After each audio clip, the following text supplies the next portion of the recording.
So today in this video we shall factorize x square minus 3x minus 18. So while factorizing the first expression x square and last expression minus 18. So both are same. So now we factorize the last number 18.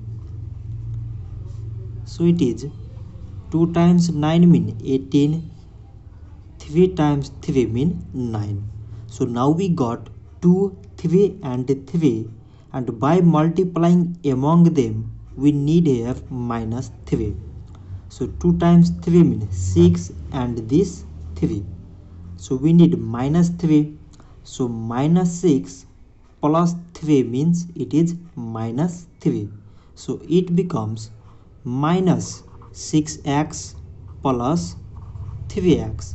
So minus 6x plus 3x, it means it is minus 3x. So now we separate this expression into two parts.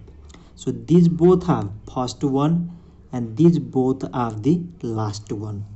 So now we find out common in these both first expression. So both contain x.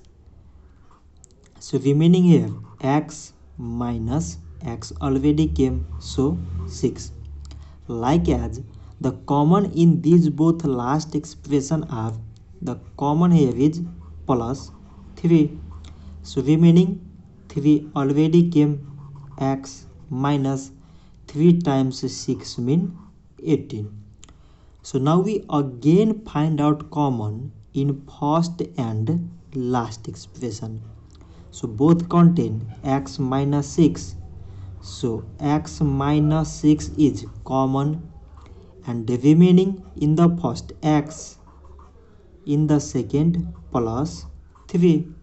So x minus 6 and x plus 3 are the required factors.